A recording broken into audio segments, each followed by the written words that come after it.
Missionary Amy Carmichael once expressed a powerful truth. You can give without loving, but you cannot love without giving. Hi, I'm Rob West. That quote reminds us that generosity isn't just something we do, it reflects who we are in Christ. So, how do we grow into more joyful, intentional givers? Today, we'll talk with Ron Blue about what he calls living giving and how that mindset can bring real financial freedom. Then it's on to your calls at 800-525-7000. This is Faith and Finance, biblical wisdom for your financial journey. Well, my friend Ron Blue is a financial teacher and author who's spent decades helping people learn to manage money God's way. He's a great friend and a mentor of mine. Ron, great to have you back with us. Well, Rob, always good to be with you. Thanks for asking me. Always enjoy it, Ron. You've often said giving isn't just a financial decision. It's really a spiritual one. Will you unpack that for us? Yeah, giving really reflects our trust in God because when we give and we give first, we're saying, Lord, you gave it to me and I'm returning to you what is already yours. And I trust you to meet my needs. It shifts our focus away from ourselves and puts on what matters most, and that's God's purposes. And it doesn't shrink your life. It really stretches it, and it's one of the most powerful ways God grows my faith and loosens money's grip on me. Yeah. Well, you've said that as well, and that's been something that stuck with me for a long time, is that giving breaks the power of money over our lives. Now, this idea of living giving is something you talk about in your classic book, Master Your Money. Unpack that idea for us. Well, the idea is that you should do your giving while you're living. I say do your giving while you're living so you're knowing where it's going.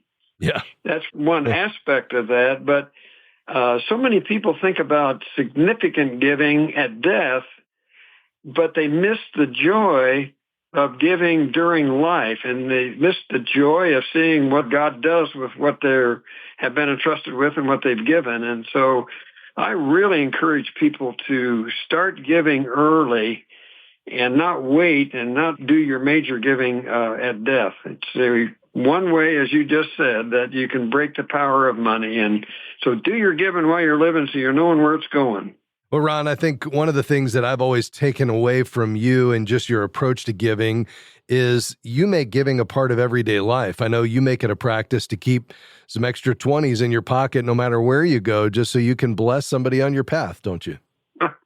You know, that's the most significant giving I think that I do, Rob, is I love just giving cash to the people that I call unseen. I do a lot of traveling, and so almost every time I'm in an airport and go into the bathroom, I look for that person that cleans the bathroom. They're hiding in a corner someplace and nobody notices them. Or when I check out, I'll tip the person at the gate that lets me out. Or Judy has had me chasing UPS drivers down the street. She said, you need to tip that person. And so that's the most joyful giving, Rob, that I mean, we do our tithing and we do our giving to missionaries and so forth on a regular basis. But the giving out of my pocket feels the best, if you will. Yeah, there's no question about it. And I know that's something that you have really appreciated. I know you've blessed a lot of people in doing that. Ron, so often when we talk about financial planning, we talk about this idea of financial freedom. How is giving such a key part of financial freedom? Well, I liken it, Rob, to having a closed fist or an open hand. And so when your fist is closed because I'm holding on to or controlling or feeling like I own something, God's not free to put in, nor is he free to take out. And when I open my fist and hold an open hand, if I think about my money holding it with an open hand, then I'm really saying, God, this is yours. And if you want it to be used in a particular way, here's an open hand. We'll use it that way. So it's, again, the idea, giving is not because God needs it. Giving is because God wants my heart. And he knows that money is one of the greatest competitors to our love for him. And that's what he wants. He wants me to love him, and he wants to love me as he does, infinitely and eternally. Incredible. Ron, thanks for stopping by today. You betcha, Rob. Thanks for asking me. That's Ron Blue, author of Master Your Money. Buy it wherever you buy books. We'll be right back.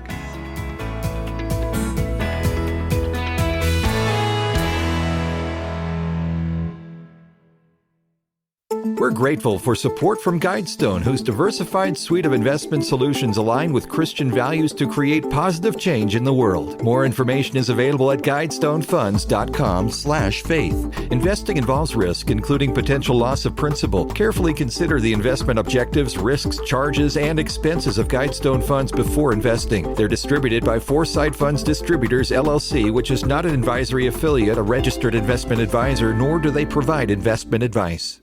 Have you ever wondered where your money goes when you deposit it in a bank? Christian Community Credit Union believes in helping advance God's kingdom through everyday financial transactions. For over 67 years, they have provided values-aligned banking solutions to thousands of Christians and ministries. Consider Christian Community Credit Union as your banking institution by visiting joinchristiancommunity.com. Membership eligibility required. Each account is insured up to $250,000. This institution is not federally insured. Great to have you with us today on Faith and Finance. All right, I'm ready to take your calls and questions today. Can't wait to hear what's on your mind. The lines are open, so this is the time to go ahead and get in the mix. 800-525-7000. That's 800-525-7000. We've got some lines open, but that won't last for long, so go ahead and call right now. Before we head to the phones, in the news today, millions of older Americans lost their jobs during the early months of the pandemic, but 5 years later, many are finding new opportunities to remain in the workforce, according to the Economic Policy Institute's analysis of federal data. Employers are increasingly offering flexible options like phased retirement, part-time roles, and hybrid work to retain experienced employees. One lasting impact of the pandemic has been the rise of remote work, which of course, allows some older workers to delay retirement. Research suggests that working remotely can reduce the likelihood of retiring early and may extend careers by nearly a year. That extra year can help workers delay claiming Social Security, which we talk about a lot here. That, of course, can help them preserve retirement savings. Now, not all jobs support remote work, and some large employers are pushing back toward full-time office policies. Still, many career experts say that older workers can increase their staying power by updating their tech skills, earning certifications, and highlighting soft skills like mentoring and communication and leadership, especially through strong online job profiles. I think that bodes well for our economy without a doubt. All right, let's dive into your questions today. Again, the number 800-525-7000. You can call right now. Let's see, going down to Kansas. Hey, Paul, how can I help you, sir? Yes, thank you for taking my call. My question is about a donor-advised fund. I use that fund in order to do my charitable contributions. And so I set up the gifting online through the brokerage donor-advised fund, and it gives me options how to direct the gift. Like I can give it to a church or other entities, but with my church, I can give it to the general fund or a building fund. It has various different options, like missions, for example. Yeah. And my specific question today is with regard to a summer mission trip. Our church sponsors, or people at church sponsor summer mission trips where people will go for a week or a couple weeks, and they send out letters to people, and then people like myself may sponsor them.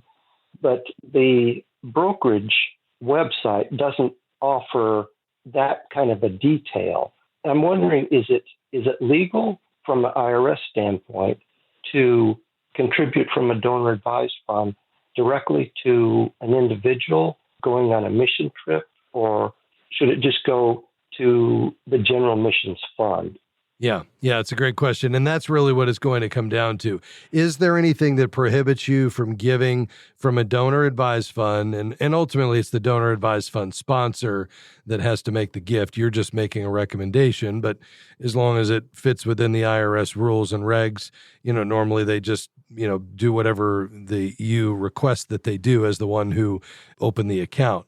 But in terms of, you being able to give to a designated fund, there is not any issue with that, so long as the designated fund is used for the nonprofit purpose of the 501c3, in this case, the church, which it would be to fund missions, but also that you don't get a personal benefit and that you're not naming the recipient of the gift. So I think that's where we'd come, there may be an issue.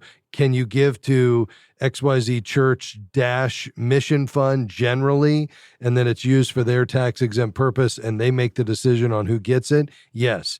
Can you give it to XYZ Church Billy's mission trip? No. That would be, where there's a personal benefit there. So I think what you need to do is, if you can't provide some sort of notation on the donor advised fund gift on the brokerage firm's portal, then you would just want to call the church and let them know that the gift is coming and that's your intent as the donor, and they would likely honor that. So I can't see any reason why you couldn't accomplish this. The IRS certainly wouldn't prohibit you as long as you meet the criteria I just mentioned. Okay, well, thanks. Then the church won't be doing anything wrong if they get a recommendation from me for, say, a trip to a certain country, and they know that it's a 2-week short-term mission trip, and they'll help them. Yeah, no, I don't think there should be any issue there. I mean, normally it would be a little more broad than that, but again, I don't think there's any problem as long as you're not giving it through a donor advised fund mechanism with the intent of it ultimately landing on, for the benefit of a particular individual that you're trying to direct funds to. But if you're giving it generally to the church for a mission trip and they're ultimately selecting who the recipient or recipients are, then I think you're in the clear there. But you're going to want to talk to the church and talk to your brokerage fund firm just to make sure you get that squared away. All right? Okay, thank you. All right. God bless you, my friend. We're going to go to Texas next and welcome Tony. Go ahead, sir. Yes, sir, Rob. Enjoy your program. I had a quick question. I'm faithfully paying off a credit card after the death of my mother, and it's like $320-something a month. Which option do I stay with that? Well, obviously, I'll stay with that. My wife is willing to help me once she finishes her credit card to help me pay it off, or should I roll it over and open up a transfer of balance? Just wanted to get the wisdom on that. Yeah, I appreciate that. What is the total amount that you have, Tony? About a little less than $8,000. Okay. Yeah. So if you're over, and this isn't anything magic about this number, but just my experience is that if you're over 4,000, it does make sense for you to use what's called a debt management program. And basically what would happen is the debt would stay right where it is, except the accounts would be closed and the interest rates would be dropped. So whatever you're paying today, they're going to be adjusted down to somewhere between, depending on the creditor, usually 0 and 8%, could go as high as 12.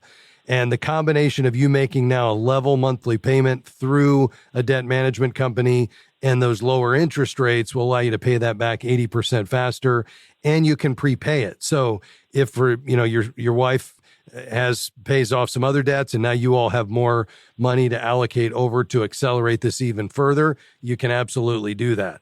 And our provider there is ChristianCreditCounselors.org. ChristianCreditCounselors.org. They've worked with thousands of our listeners. They're amazing, and they really are godly folks that just want to see God's people out of debt. The reason I like that, Tony, better than a balanced transfer, even though you might say, well, why wouldn't I just get the 0% for 18 months and then jump to another one? Number one, it typically, because you take the pressure off, my experience is you just don't stay as focused on paying it off.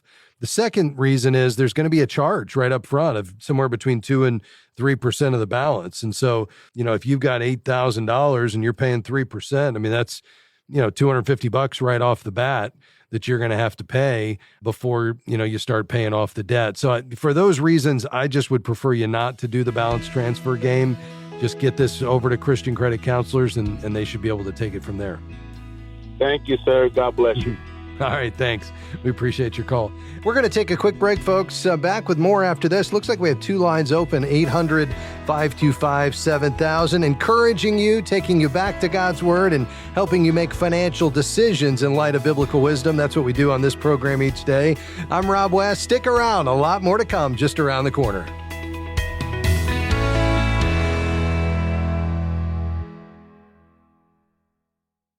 We chase money thinking it'll bring security. We seek success, hoping it'll satisfy. But the book of Ecclesiastes exposes this truth. Lasting contentment isn't found in what we own, but in a personal relationship with wisdom himself, Jesus.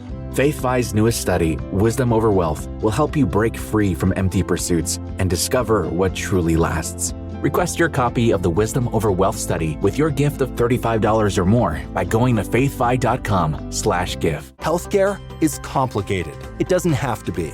If you don't love how your health insurance works, maybe it's time to leave traditional health insurance behind. Take charge of your healthcare with Christian Healthcare Ministries. CHM offers you flexibility. Enroll anytime. Choose your own provider and select the program that fits your needs and budget. CHM is the original faith-based way of taking care of your medical bill costs. Learn more at chministries.org/faithfi.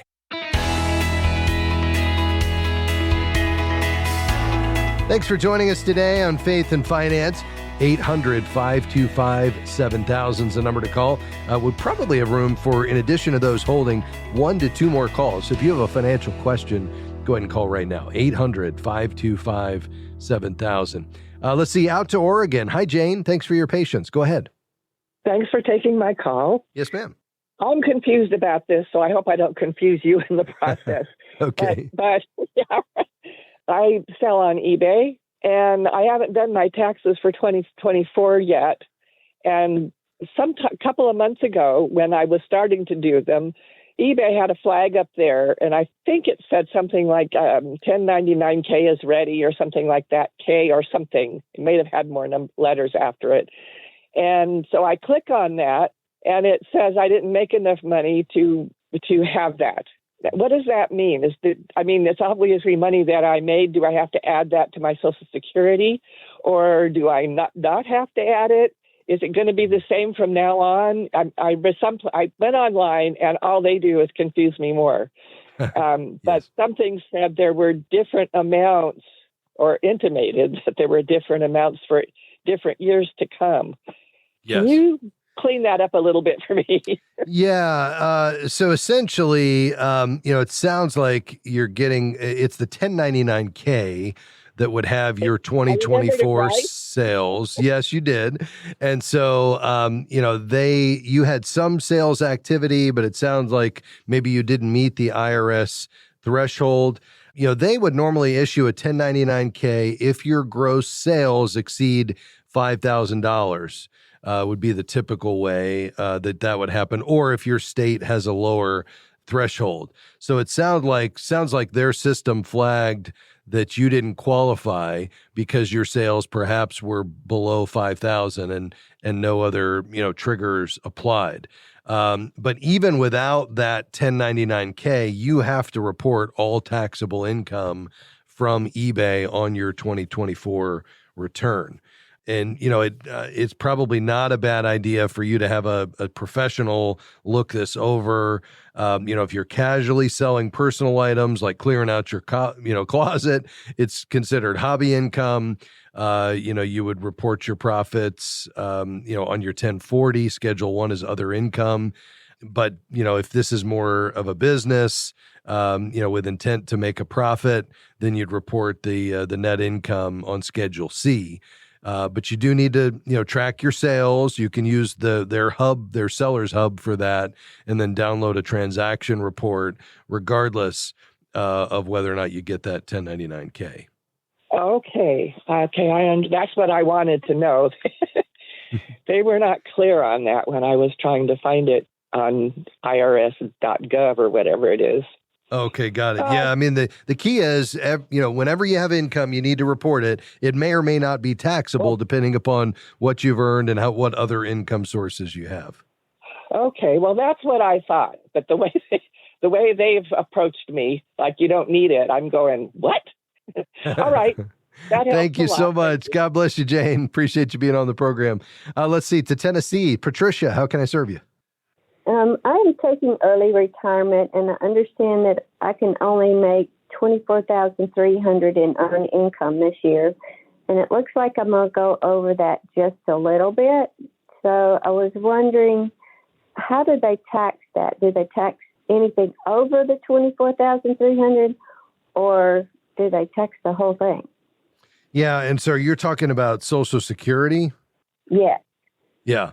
Well, essentially what you're talking about there is, so there's the penalty that reduces your benefit temporarily. You will eventually get that back in the form of a higher check once you reach full retirement age. But they're going to reduce your benefit by $1 for every $2 you go over that threshold. So that's the first issue, is the penalty. And then there's the issue of whether or not your Social Security benefits are taxable, and that has to do with your total income. Which issue are you calling about today, the penalty or the taxes, or both? I guess both. Yeah, okay. And so do you understand that issue around the temporary reduction in the benefit? So every $2 you go over that threshold, they're gonna reduce your benefit by $1. Now that threshold goes up in the last year before your full retirement age, but prior to that, it's $1 for every $2 you go over.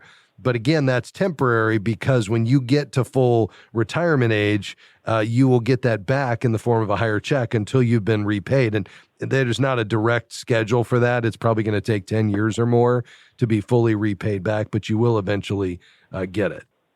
So they're going to take back anything over the $24,300, but not the whole $24,000. Yeah, so anything beyond that threshold, the $24,000, they're going to reduce your benefit by $1 for every $2 you go over. Okay. Do they take it out of the Social Security check, or do they do that at the end of the year with taxes? No, they're going to reduce the check after they see what your total, once you exceed that threshold and you're reporting your income, and they're getting, as they get that and they determine you've gone over, then they're going to start withholding it automatically from your check. Okay. Can I ask one more quick question about passive income? Sure. How is passive income added in with your Social Security? Is it taxed at the same rate? Yes. Well, so you're talking about in terms of the total taxes you'll pay. The taxes on income on Social Security have to do with something called combined income. And so combined income is your adjusted gross income from wages and investments, plus non-taxable interest, plus half of your Social Security benefits. So that then you total all that together, and that's your combined income that will ultimately determine what percentage, if any, of your Social Security is taxable. The most you'll have is up to 85%. But in terms of passive income, the non-taxable interest and the AGI, passive income, normally when somebody says that, they're talking about rental income or dividends and interest or capital gains. All of that increases your AGI, so it would be factored in. Okay, I appreciate your help. Thank you so much. All right, God bless you. Thanks for calling today. Well, we covered a lot of ground today. Hey, before I let you go, let me remind you, if you're looking for an advisor that shares your values, we recommend the Certified Kingdom Advisor designation. 1,500 men and women across the country have met the high standards in character and competence, but they've also been trained to bring a biblical worldview of financial decision-making to their professional advice. They've also had pastor and client references. You can find a CKA in your city when you head to faithfi.com and click Find a Professional. That's faithfi.com and click Find a Professional. I hope you'll come back and join us next time on Faith and Finance when we go back to God's Word and look for biblical wisdom for your financial decisions. Faith in Finance is provided by FaithFi and listeners like you.